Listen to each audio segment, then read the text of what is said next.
नमस्कार मेरे प्यारे साथियों, मैं आप सभी का स्वागत करता हूं आपके अपने YouTube channel SSC solutions with Anuj. जैसा कि आप सभी जानते हैं, आज है 7 अप्रैल। क्या तारीख है भाई आज? 7 अप्रैल, संडे। आज हम क्या करेंगे? जो मार्च के इम्पोर्टेंट करंट अफेयर्स था, जो मार्च का क्या था, मंथली जो करंट अफेयर है उसके इम्पोर्टेंट क्वेश्चंस करेंगे। 50 क्वेश्चन जो कि बहुत इम्पोर्टेंट क्वेश्चन होंगे आपके आने वाले सभी एग्ज़ाम्स के लिए। अभी आपका मई में सीपीओ का एग्ज़ाम भी होगा, सिलेक्शन पोस्ट का भी होगा, अभी आरपीएफ का भी होगा, ठीक है, सब कांस्टेबल और कांस्टेबल का, ठीक है। तो देखो, सबसे पहला क्वेश्चन क्या है? सबसे पहला क्वेश्चन है ऑस्कर अवार्ड 2024। जो ऑस्कर अवार्ड मिले थे अभी 2024 में, उसमें सर्वश्रेष्ठ फिल्म अवार्ड किसे मिला है? Who has won the best film award at the Oscar awards 2024। तो ये जो अवार्ड मिला है बेस्ट फिल्म का, ये मिला है ओपनहाइमर को। किसको मिला है? ऑप्शन नंबर ए, ओपनहाइमर को मिला है, ठीक है। अब देखो, हम एक क्वेश्चन के साथ उसका पूरा टॉपिक पढ़ेंगे अच्छे से कि भाई उसमें क्या होता है क्या नहीं। तो अब हम पढ़ेंगे ऑस्कर अवार्ड्स के बारे में। देखो, ऑस्कर अवार्ड्स होते क्या हैं? अगर मैं बात करूं ऑस्कर अवार्ड्स की, तो जो ऑस्कर पुरस्कार है वो फिल्म उद्योग का सबसे प्रतिष्ठित पुरस्कार है, ठीक है। The Oscar are the film industry's most prestigious award ceremony. इसको क्या कहते हैं? अकेडमी अवार्ड्स भी कहते हैं। ये इंपॉर्टेंट है, आपसे पूछ सकता है कि जो ऑस्कर अवार्ड्स है उसका अनदर नेम क्या है, दूसरा नाम क्या है। तो ऑस्कर अवार्ड्स को हम क्या कह सकते हैं? अकेडमी अवार्ड्स भी कहते हैं, ठीक है। उसके बाद है, यह हर साल अमेरिका में होने वाला एक अवार्ड फंक्शन है। It is an award function that takes place in the US every year. हर साल होता है अमेरिका में, ठीक है। उसके बाद देख लेते हैं इसकी शुरुआत कब की गई थी। तो पहले अकेडमी अवार्ड्स या ऑस्कर अवार्ड्स की शुरुआत 16 मई 1929 को हुई थी। कब हुई थी? The first academy awards were started on 16 मई 1929। आपने याद रखना है स्टार्टिंग कब हुई थी? 1929 में हुई थी, ठीक है। उसके बाद देख लेते हैं कि इसके विनर 2023 में कौन थे। तो अगर मैं बात करूं ऑस्कर अवार्ड्स 2023 में भारत के विजेता, winners of India at Oscar awards 2023, अगर मैं बात करूं बेस्ट ओरिजिनल सॉन्ग की, तो सभी को पता होगा नाटू नाटू। जो मूवी थी RRR, उस फिल्म का गाना था नाटू नाटू, जिसको क्या मिला था? बेस्ट ओरिजिनल सॉन्ग का अवार्ड मिला था। उसके बाद म्यूजिक डायरेक्टर की अगर मैं बात करूं तो MM कीरावनी को मिला था, ठीक है। उसके बाद अगर हम बात करें winner of Oscar awards at 2023, अगर आपसे पूछा जाए बेस्ट डॉक्यूमेंट्री शॉर्ट फिल्म, तो वो थी द एलिफेंट विस्पर्स, ठीक है। अगर आपसे पूछा जाए प्रोड्यूसर, तो वो थे कुनीत मोंगा एंड कार्तिकी गोन्सलेल्स, ठीक है भाई। उसके बाद अगर हम बात करें कि 2024 में कौन सा एडिशन था, शुरू कब हुए? 1929 में, ठीक है। 2024 में कौन सा था? 96 था। कहाँ होते हैं? Dolby theatre, Los Angeles, USA, ठीक है। आपने बस याद रखना है, एक तो कब शुरू हुए थे, कहाँ पे होते हैं, एडिशन कौन सा है, और बेस्ट मूवी का अवार्ड और बेस्ट सॉन्ग का अवार्ड। अब देख लेते हैं बेस्ट पिक्चर का अवार्ड। तो हमारा क्वेश्चन था ही, ओपनहाइमर को मिला है। डायरेक्टर की अगर मैं बात करूं तो क्रिस्टोफर नोलन। अगर हम कंट्री की बात करें तो USA। यह फिल्म परमाणु बम के जनक जो रॉबर्ट ओपनहाइमर पर आधारित है, इसलिए ये क्वेश्चन हमेशा इंपॉर्टेंट हो जाता है। The film is based on the Robert Oppenheimer, the father of the atomic bomb, ठीक है। उसके बाद देख लेते हैं 2024 के विनर, ठीक है। अगर मैं बात करूं बेस्ट एक्टर की, आपने क्या याद रखना है? एक तो मूवी का नाम, बेस्ट एक्टर कौन है? किलियन मुर्फी, ठीक है। एक बेस्ट एक्टर का याद रखो। एक ये चीज भी याद रखना कि जो किलियन मुर्फी है has also won the golden globe award 2023, BAFTA award 2023 for playing the role in Oppenheimer 2023। आपने बस ये याद रखना है। उसके बाद दूसरा क्वेश्चन आता है, मिस वर्ल्ड 2023 का खिताब किसने जीता? Who has won the miss world 2023 title? तो मिस वर्ल्ड 2023 का खिताब जीतने वाली हैं क्रिस्टीना पिस्कोवा। कौन है? Kristina Piskova, option number A. कौन है भाई? क्रिस्टीना पिस्कोवा, ठीक है, इंपॉर्टेंट है, ध्यान रखिएगा। अगर मैं बात करूं मिस वर्ल्ड कंपटीशन 2023 की, तो इसका वेन्यू है भाई जियो कन्वेंशन सेंटर मुंबई में। एडिशन था 71st और विनर मैं बता चुका क्रिस्टीना पिस्कोवा, चेक रिपब्लिक ये कंट्री से बिलोंग करती हैं, याद रखना है।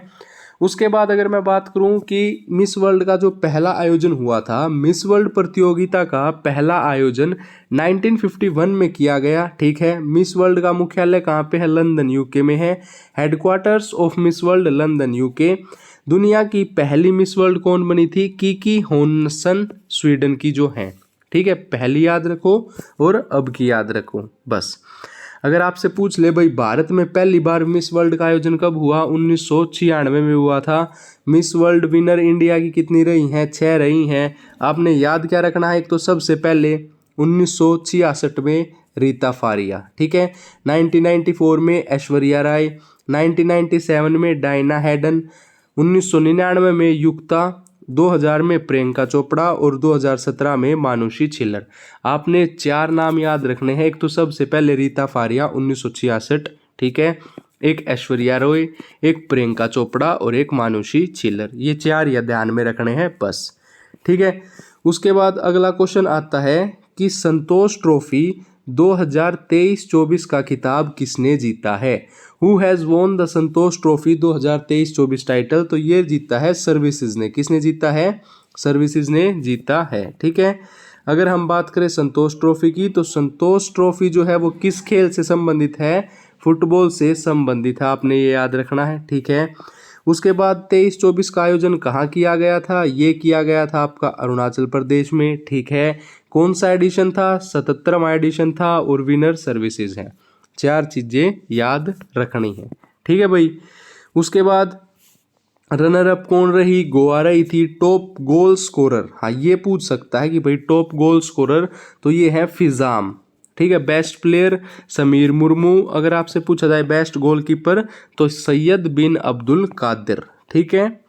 उसके बाद अगला क्वेश्चन आता है महिला प्रीमियम लीग। क्या है अगला क्वेश्चन? अगला क्वेश्चन है महिला प्रीमियम लीग 2024 का खिताब किसने जीता है? जो मैन में से कभी किसी टीम ने नहीं जीता, आरसीबी, तो उसमें किसने जीता है? महिला ने जीत लिया है, ठीक है। किसने जीता है? आरसीबी ने जीता है वुमेन्स प्रीमियम लीग का खिताब। अगर मैं बात करूं रॉयल चैलेंजर्स बेंगलुरु की, तो देखो रॉयल चैलेंजर्स बेंगलुरु ने अपना पहला WPL वुमेन प्रीमियम लीग खिताब दिल्ली कैपिटल्स को 8 विकेट से हराकर जीता है। अगर हम बात करें रॉयल चैलेंजर बेंगलुरु की, have won their maiden WPL titles by defeating Delhi Capitals by 8 wickets, ठीक है। जो फाइनल मैच हुआ था वो कहाँ हुआ था? वो हुआ था अरुण जेटली स्टेडियम, नई दिल्ली। पूछ सकता है कि भाई अरुण जेटली स्टेडियम कहाँ पर है? नई दिल्ली में है, ठीक है। उसके बाद है Sophie Molineux player of the match in the final. Player of the match भी आपसे पूछ सकता है, ठीक है ना। तो ज़्यादा याद रखने की जरूरत नहीं है। इतना याद रख लो कि जो WPL विनर्स थी 2023 की, वो मुंबई इंडियंस थी। 2024 की आरसीबी कैप्टन पूछा जाए तो स्मृति मंदाना, ये इंडिया से ही बिलोंग करती हैं। दिल्ली कैपिटल्स की कप्तान पूछा जाए तो मैग लैनिन। उसके बाद देख लेते हैं जो टीम जीतती है उसको कितना कैश प्राइज मिलता है? उसको मिलते हैं 6 करोड़ रुपए, और जो टीम रनर अप रहती है उसको मिलते हैं 3 करोड़ रुपए, ठीक है भाई। ये चीज ध्यान रखिएगा। उसके बाद है नाटो का 32वां देश सदस्य देश कौन बना है? Who has become the 32nd member country of NATO? तो 32वां देश बन गया है आपका स्वीडन, ऑप्शन नंबर डी। अगर आपसे पूछ ले कि नाटो का 31वां देश कौन सा बना है, तो 31वां बना था फिनलैंड, ठीक है। 31वां बना है फिनलैंड, और स्वीडन जो है वो 32वां बना है। अगर मैं बात करूँ नाटो की, नॉर्थ अटलांटिक ट्रीटी ऑर्गेनाइजेशन, ठीक है। फुल फॉर्म क्या है? North Atlantic Treaty Organization. उसके बाद नाटो क्या है? नाटो एक intergovernmental political and military alliance of countries located in Europe and North America. Foundation हुई थी अप्रैल 1949 में। आपने ध्यान रखना है फाउंडेशन कब हुई थी? अप्रैल 1949 में, ठीक है भाई। उसके बाद अगर मैं बात करूं हेडक्वार्टर की, इंपॉर्टेंट 4 ही चीज़ें होती हैं। एक तो फाउंडेशन, एक इसकी full form North Atlantic Treaty Organization, उसके बाद हेडक्वार्टर बेल्जियम ब्रुसेल्स में है, और एक सेक्रेटरी जनरल्स होते हैं इनके जेंस स्टोलनबर्ग। ठीक है, ये 4 चीज़ें हैं, ये चीज़ हमेशा याद रखनी है। ठीक है भाई। उसके बाद आता है क्वेश्चन नंबर 6। क्वेश्चन नंबर 6 कहता है कि विश्व वायु गुणवत्ता रिपोर्ट 2023 में दुनिया की सबसे प्रदूषित राजधानी कौन बनी है। तो चाहे किसी को आता हो चाहे ना, अगर सबसे प्रदूषित राजधानी पूछी जाए, सीधा दिल्ली पे टिक कराना, आपका आंसर गलत नहीं होगा। ठीक है भाई। विश्व वायु गुणवत्ता जो रिपोर्ट 2023 के एक नई रिपोर्ट के अनुसार दिल्ली दुनिया की सबसे प्रदूषित राजधानी बनी है। ठीक है। उसके बाद है इस रिपोर्ट को, इसे स्विट्जरलैंड के एक संगठन जो IQ एयर है उसके द्वारा प्रकाशित किया गया है। ठीक है भाई। Bangladesh has been the most polluted country in the world. Pakistan दूसरा सबसे प्रदूषित देश रहा है। भारत 134 देशों में से तीसरे सबसे खराब वायु गुणवत्ता वाला देश बन गया है। आपने क्या याद रखना है, एक याद रखना है सबसे, अगर आपसे कैपिटल पूछी जाए तो वो होगी दिल्ली। एक आपने याद रखना है सबसे जो खराब है वो कौन सी है, वो बांग्लादेश, दूसरे पे पाकिस्तान और तीसरे पे इंडिया। इंडिया का जरूर याद रखना, 3rd worst air quality country out of 134 countries. ठीक है। उसके बाद एक बार ये देख लीजिए भाई, हम SSC से रिलेटेड हर वीडियो, जैसे मैथ्स की हो गई, GK की होगी, उसको अपलोड करते हैं। अगर आपको वो वीडियो अच्छी लगे तो उनको लाइक किया कीजिए, शेयर किया कीजिए, कमेंट करिए और हमारे चैनल को सब्सक्राइब करिए। ठीक है। उसके बाद चलते हैं अपने अगले क्वेश्चन की तरफ।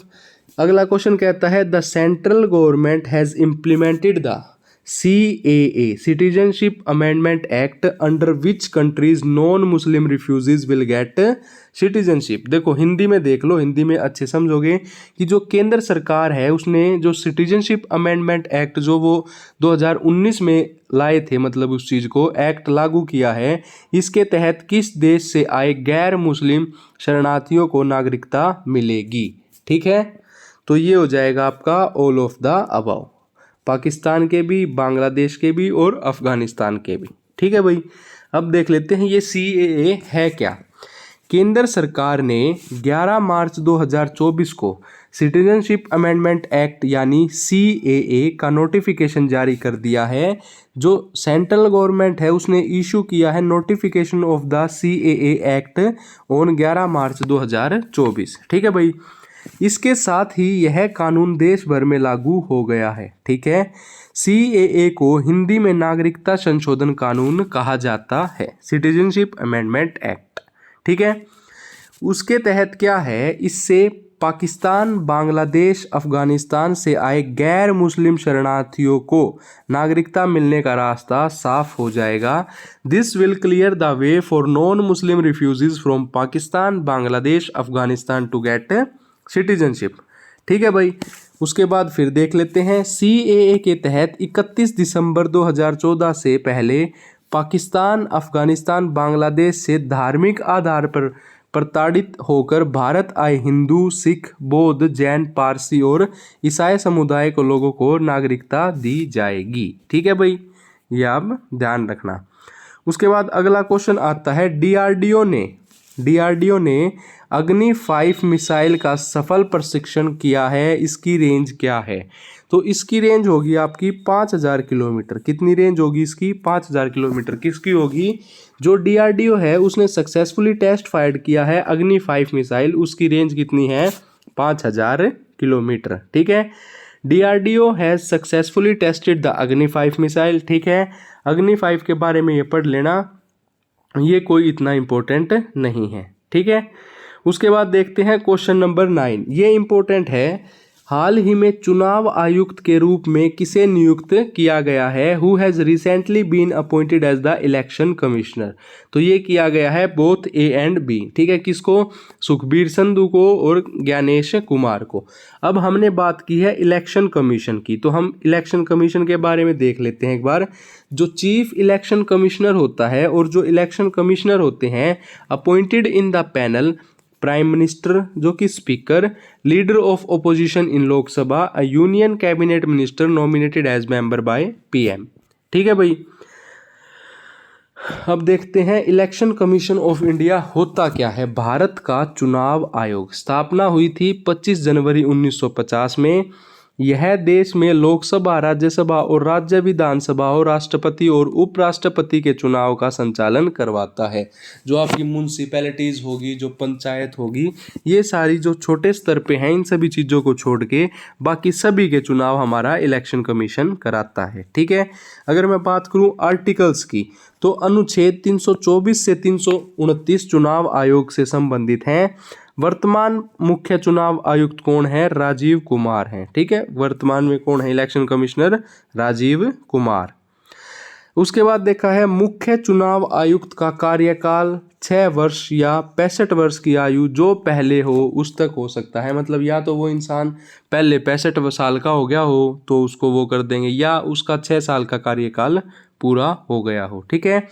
उसके बाद आता है जो चीफ इलेक्शन कमिश्नर होता है उसको शपथ कौन दिलाता है? तो उसको शपथ दिलाते हैं प्रेसिडेंट। और अपने प्रेसिडेंट अभी कौन है? द्रौपदी मुर्मू। ठीक है। कौन है? द्रौपदी मुर्मू।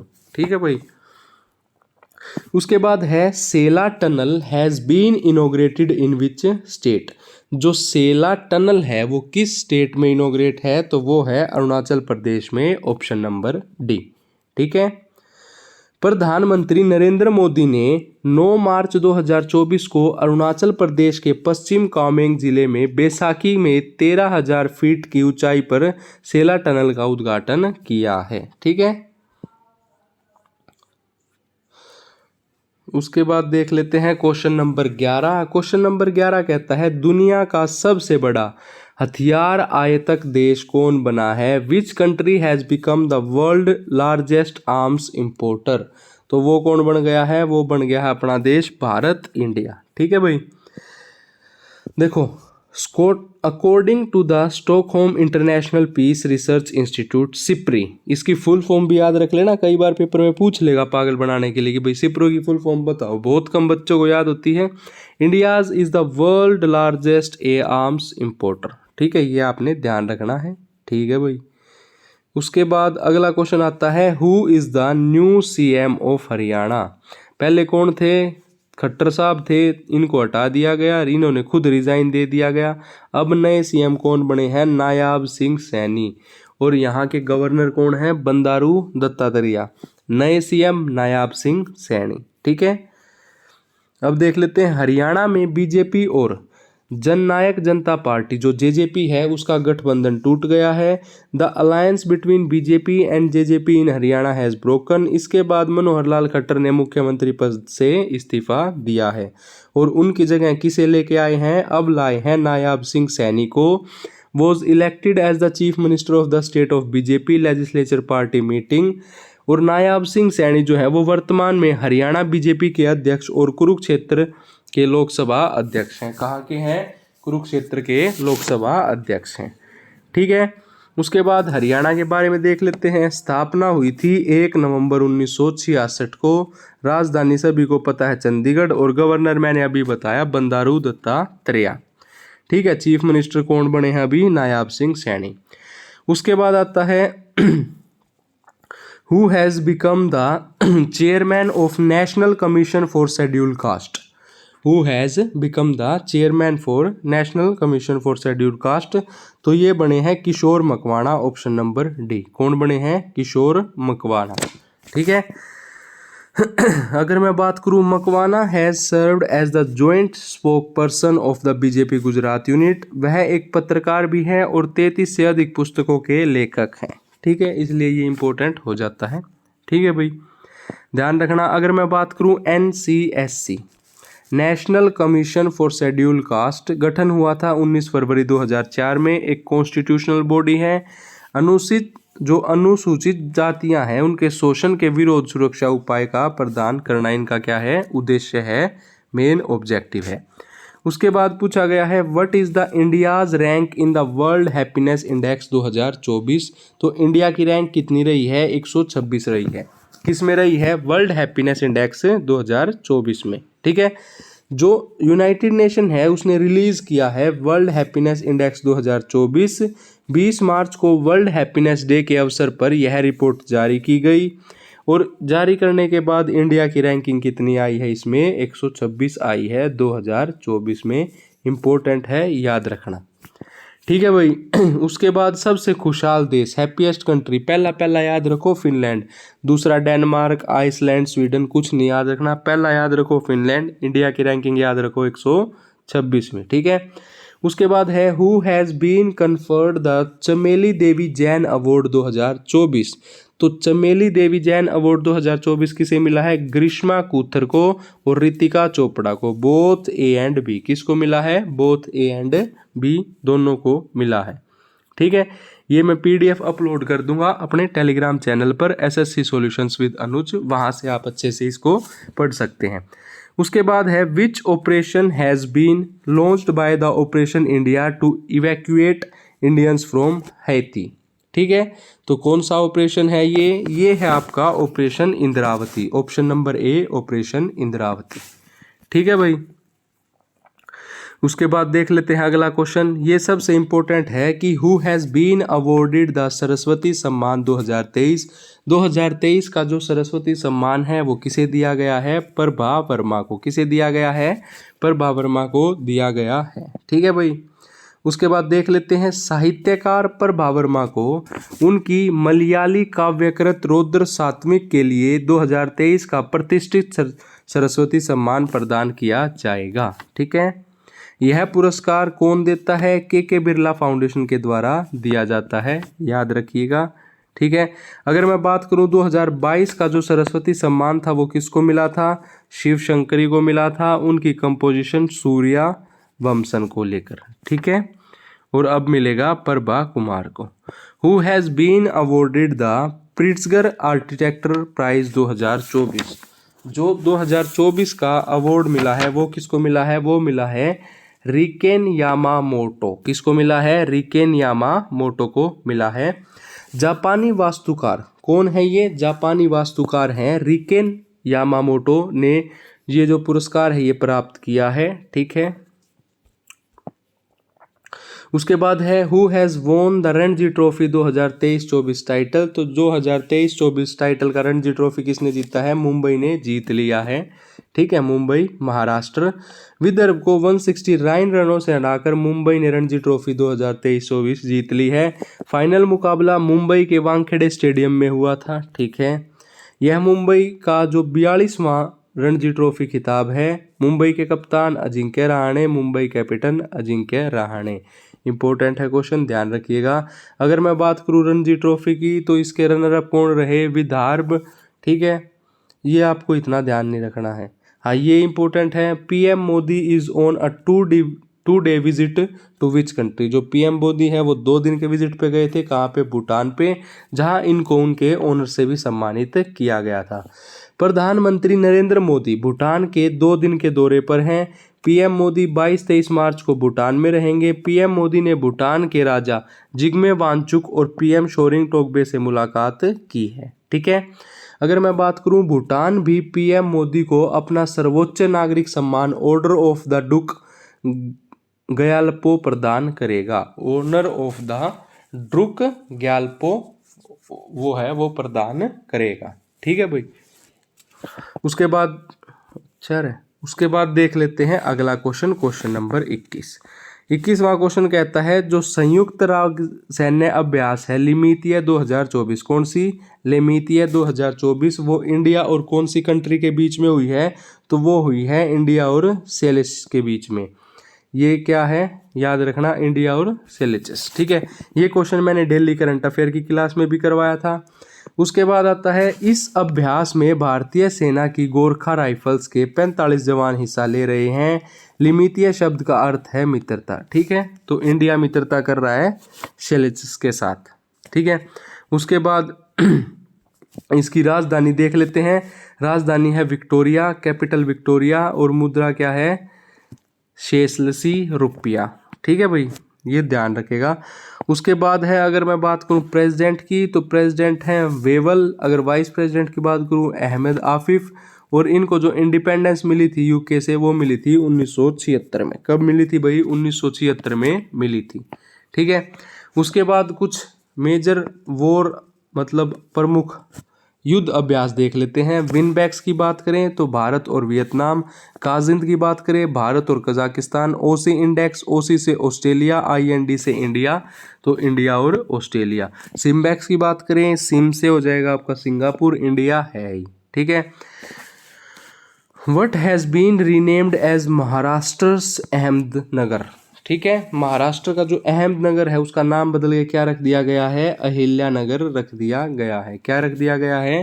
अहिल्यानगर रख दिया गया है। ठीक है भाई, उसके बाद महाराष्ट्र सरकार ने अहमदनगर जिले का नाम बदलकर अहिल्यानगर करने का फैसला किया है।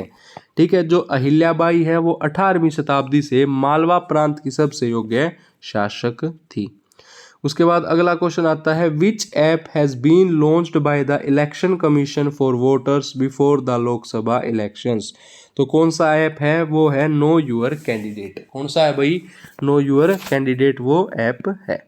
ठीक है, उसके बाद आता है क्वेश्चन नंबर 24वां। वो कहता है कि when will Hyderabad independence day be celebrated every year. जो हैदराबाद इंडिपेंडेंस डे है वो मनाया जाता है 17 सितंबर को। कब मनाया जाता है? 17 सितंबर को मनाया जाता है। जो यूनियन होम मिनिस्ट्री है उसने अनाउंस किया है celebrate Hyderabad liberation day on September 17 every year. ठीक है, उसके बाद है who has won the pro kabaddi league 2024 title. जो प्रो कबड्डी हुई थी अभी 2024 टाइटल किसने जीता है? वो जीता गया है आपका पुनेरी पल्टन के द्वारा। किसके द्वारा?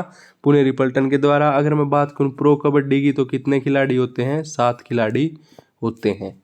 ठीक है, उसके बाद है पुनेरी पल्टन ने प्रो कबड्डी लीग के 10वें सीजन के फाइनल में हरियाणा स्टीलर्स को हराकर पहली बार खिताब जीता है।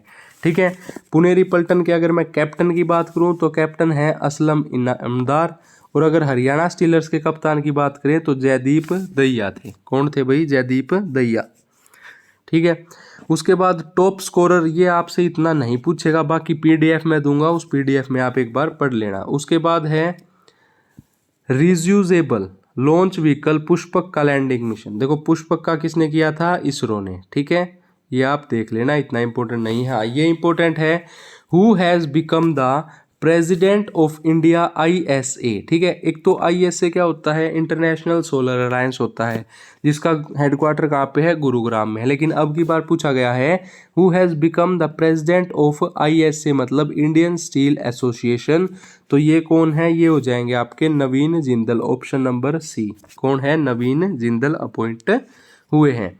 उसके बाद है which country has launched dragon fire. Dragon fire किस कंट्री ने लॉन्च किया है? तो ये किया है ब्रिटेन ने। ड्रैगन फायर ब्रिटेन ने लॉन्च किया है। ठीक है भाई, उसके बाद देख लेते हैं चुनाव आयोग। Election commission has declared someone as its NPWD national disabled person PWD icon. तो ये बनाया गया है शीतल देवी को। किसको? शीतल देवी को। ठीक है भाई, शीतल देवी को चुनाव आयोग ने अपने राष्ट्रीय विकलांग PWD जो है आइकन के रूप में घोषित किया है। शीतल देवी जो है वो एक पैरा आर्चर भी हैं। ठीक है, उसके बाद he has received the Arjun award 2023 और 9 जनवरी 2024। इंपॉर्टेंट इसलिए होती है क्योंकि अभी इनको क्या मिला है? अर्जुन अवार्ड मिला है। She is the first and the only international para archery champion without upper limbs. ठीक है भाई, ये ध्यान रखना। उसके बाद है in how many faces will the Lok Sabha elections 2024 be conducted. तो अब की बार जो इलेक्शंस हो रहे हैं वो कितने फेसों में हो रहे हैं? 7 फेस में हो रहे हैं। ठीक है, उसके बाद देख लेते हैं इलेक्शंस के बारे में। 18वीं लोकसभा के लिए चुनाव की घोषणा चुनाव आयोग के द्वारा कर दी गई है। लोकसभा चुनाव 2024 का आयोजन 7 फेज में किया जाएगा। ठीक है, लोकसभा 2024 में कितनी सीटों पर चुनाव होगा? 543 सीटों पर चुनाव हो। ठीक है भाई, लोकसभा इलेक्शन का रिजल्ट कब आएगा? तो रिजल्ट आएगा 4 जून 2024 को। 18वीं लोकसभा चुनाव के लिए चुनाव आयोग की टैगलाइन चुनाव का पर्व देश का गर्व। टैगलाइन इंपॉर्टेंट है, याद रखना क्या होगा, चुनाव का पर्व देश का गर्व। ठीक है, कोई नहीं जीतते कोई नहीं हारे, मोदी ही आएगा अब की बार भी, तो अपने पेपर पे ध्यान दो बस। उसके बाद है Vinay Kumar has been appointed as the new ambassador of India to the country. जो विनय कुमार है उनको किसके लिए, रशिया के लिए ब्रांड एम्बेसडर बना दिया गया है। भारत के विनय कुमार को रूस के लिए देश का नया राजदूत अपॉइंट किया गया है। India has appointed Vinay Kumar as the country's new ambassador to Russia. ठीक है। उसके बाद अगला क्वेश्चन है Bhashanet portal. Bhashanet portal has been launched by home. तो ये किसके द्वारा किया गया है, ये है national internet exchange of India, option number A. ठीक है। उसके बाद अगला क्वेश्चन है Trinetra app 2.0 has been launched by which state police. तो किस स्टेट पुलिस ने किया है, ये किया है आपका यूपी पुलिस ने। ठीक है, त्रिनेत्र ऐप। अब देख लेते हैं उत्तर प्रदेश पुलिस ने जो त्रिनेत्र ऐप 2.0 को राज्य में अपराध की रोकथाम और जांच में मदद के लिए तैयार किया गया है। Uttar Pradesh police has design Trinetra app 2.0 to help in prevention and investigation of crime in the state. ठीक है। उसके बाद अगला क्वेश्चन है रामनाथ गोयनका अवार्ड जो है 2021-22 का अनाउंस किया गया है। The award given in which field. तो ये जो अवार्ड है ये किस में दिया गया है, जर्नलिज्म में दिया गया है, पत्रकारिता में दिया गया है। ठीक है। रामनाथ गोयनका उत्कृष्टता पत्रकारिता पुरस्कार के 17वें संस्करण को नई दिल्ली में आयोजित किया गया था। 17th एडिशन था। 13 श्रेणियों ने प्रदान किया जाता है। ठीक है, इतना आपने कोई वो नहीं है, ये ध्यान रखने की जरूरत नहीं है। Who has been elected as the president of Indian Banks Association. जो इंडियन बैंक एसोसिएशन है उसके प्रेसिडेंट इलेक्ट किया गया है एमवी राव को। किसको किया गया है, एमवी राव को किया गया है। ठीक है। उसके बाद है cyclone Megan has affected by which country, या cyclone Megan has affected which country. तो इन्होंने किसको किया है, इस साइक्लोन ने ऑस्ट्रेलिया को अफेक्ट किया है। ठीक है। उसके बाद है which space agency has been awarded as the Asian week laureates award recently. तो ये किसको किया गया है, वही है इसरो, याद रखिएगा। ठीक है, इंपॉर्टेंट है इसरो। ठीक है भाई। उसके बाद है who has been elected as the president of para olympic committee of India. ठीक है, तो ये किसको इलेक्ट किया गया है, देवेंद्र झाझरिया को इलेक्ट किया गया है। ठीक है भाई। देवेंद्र झाझरिया को भारतीय पैरा ओलंपिक समिति का अध्यक्ष चुना गया है। Devendra Jhajharia has been elected as the president of the para olympic committee of India. Deepa Malik was the previous chairperson of the committee. Deepa Malik क्या है, प्रीवियस चेयरपर्सन है कमेटी की। अगर मैं बात करूं president of table tennis association of India तो ये है मेघना अहलावत। अगर हम बात करें president of all India football federation तो कल्याण चौबे। ठीक है, ये ध्यान रखने की जरूरत नहीं है। उसके बाद है PM Modi has unveiled 125 feet tall statue of Lachit Borphukan in which state. तो ये कहाँ पे है, आसाम में। ठीक है, कहाँ पे है, आसाम में है। ठीक है भाई। उसके बाद राष्ट्रपति कौन है अपनी, द्रौपदी मुर्मू, सभी को पता है। Attended the national day celebration of which country as a chief guest, तो मॉरिशस। ठीक है भाई।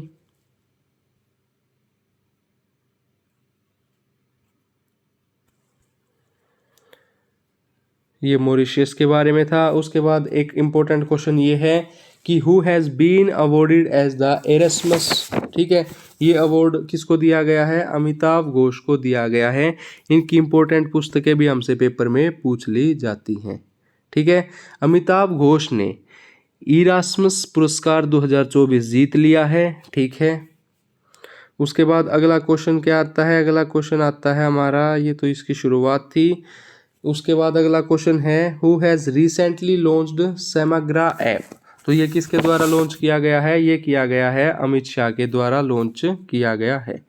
ठीक है। उसके बाद लास्ट क्वेश्चन है हमारा कि फ्रेंच ओपन 2024, जो फ्रेंच ओपन बैडमिंटन से रिलेटेड है, 2024 में पुरुष एक युगल का खिताब किसने जीता है, तो ये जीता गया है आपका सात्विक के और चिराग के द्वारा जीता गया है। ठीक है, ये हमारे जो करंट अफेयर्स थे कब के थे भाई, मार्च के जो इम्पोर्टेंट करंट अफेयर्स के 50 क्वेश्चन थे वो हमारे कंप्लीट हो चुके हैं। अगर आपको वीडियो अच्छी लगी हो तो वीडियो को लाइक करें, शेयर करें, वीडियो पे कमेंट करें और हमारे चैनल को ज़्यादा से ज़्यादा सब्सक्राइब करें। धन्यवाद।